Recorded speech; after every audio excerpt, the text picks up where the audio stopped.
আমাদের একটাই দাবি ছিল রাজশাহী ইউনিভার্সিটির এসিসি বিভাগের মতো আমাদেরকেও ইঞ্জিনিয়ারিং ডিগ্রি এবং ইকুইভ্যালেন্ট অনার্স প্রদান করা। কারণ আমরা জানি আমাদের এসিসি বিভাগ যেটা, সেটা রাজশাহী ইউনিভার্সিটি সবচেয়ে পুরাতন বিভাগ, এবং আমরা সেখানে ইঞ্জিনিয়ারিং এবং ইকুইভ্যালেন্ট অনার্স দেওয়া হচ্ছে। কিন্তু অত্যন্ত দুঃখের সাথে জানাচ্ছি যে গত রবিবার এবং মঙ্গলবার কয়েক দফা আন্দোলনের তারিখ নির্ধারণ করা হলেও দুঃখজনকভাবে আমাদের ডিগ্রি ইস্যু নিয়ে ইউজিসিতে কোনো আলোচনা করা হয়নি। অবশেষে আজ আলোচনা হলেও আমরা জানতে পেরেছি যে ডিসি মহোদয় আমাদের ল্যাব এবং শিক্ষক সংকটের অজুহাত তুলে আমাদের ডিগ্রি প্রদানের বিষয়ে নেতিবাচক অবস্থান প্রকাশ করেছেন।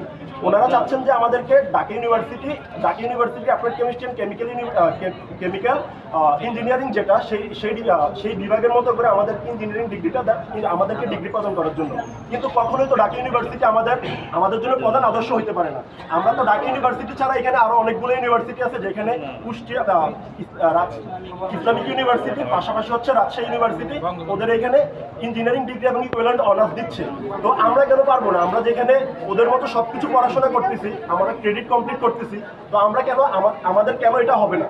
তো পাশাপাশি হচ্ছে যে আমাদের যে ছাত্র প্রতিনিধি দল এই পর্যন্ত ইউজিসিতে 6বার যাইতে হয়েছে, কিন্তু এখন পর্যন্ত প্রশাসন আমাদের যাওয়াকে তোয়াক্কা না করে ওনারা ওনাদের স্ট্যান্ডে বজায় রাখতেছেন। কিন্তু আমরা চাচ্ছি যে আমাদের ডিগ্রিটা খুব তাড়াতাড়ি হোক। এখন পর্যন্ত আমরা শান্তিপূর্ণ এবং খুব ভালোভাবে আমরা আমাদের আন্দোলন চালিয়ে যাচ্ছি। কিন্তু যদি প্রশাসন আমাদের সাথে বিট্রে করে, আমাদের এই আন্দোলন কঠোর থেকে কঠোরতর দিকে যাইতে হবে। এখন আমাদের সিদ্ধান্ত, ওনারা বারবার শুধু একই কথা বলতেছেন যে 2013 সালের কথা। 13 সালে আমরা আন্দোলন করতেছিলাম, 13 সালে তখনও আমাদের আন্দোলনটাকে ফ্রুটফুল করতে দেওয়া হয়নি। কিন্তু আমরা চাচ্ছি যে এখন তো 2013 সাল না, এখন 2025 সাল। ওনারা বারবার কেন 13 সালের কথা আমাদেরকে শোনাচ্ছে? আমরা এগুলো কখনো মেনে নিব না। এখন আমাদের কথা হচ্ছে, যতদিন পর্যন্ত আমরা এসিসি ডিপার্টমেন্টের শিক্ষার্থীরা যতদিন পর্যন্ত ইঞ্জিনিয়ারিং উইথ ইকুইভ্যালেন্ট অনার্স না পাচ্ছি, ততদিন পর্যন্ত প্রশাসনিক ভবনে তালা ঝুলবে এবং প্রশাসনের সকল ধরনের কার্যক্রম বন্ধ ঘোষণা।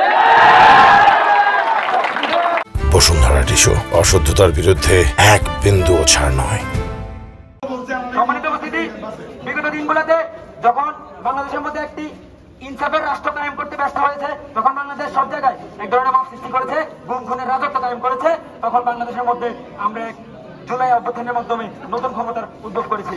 সেদিন আমরা আমাদের যে প্রাক্তন বিসি ছিল, সরকারের দোষক ছিল, তাদেরকে সরিয়ে দিয়ে আমরা নতুন বিসি স্যারকে এনেছিলাম। ওনার ম্যান্ডেট ছিল এই ছাত্র জনতা।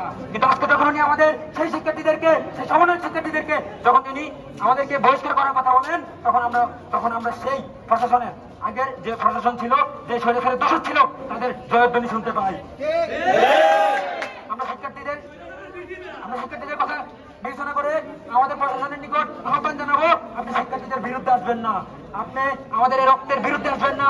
এই ছাত্র জনতারা আপনাদেরকে ম্যান্ডেট দিয়েছে, আমরা এই ক্যাম্পাসের মধ্যে আন্দোলন করে আপনাকে ম্যান্ডেট দিয়েছি, কিন্তু আজকে আপনি আমাদের সাথে বেইনসাফ তৈরি করছেন। আমরা কি ধরনের আচরণ মেনে নিব? আমাদের অ্যাকশন হবে ডাইরেক্ট অ্যাকশন। এই action to action, direct action, action to action.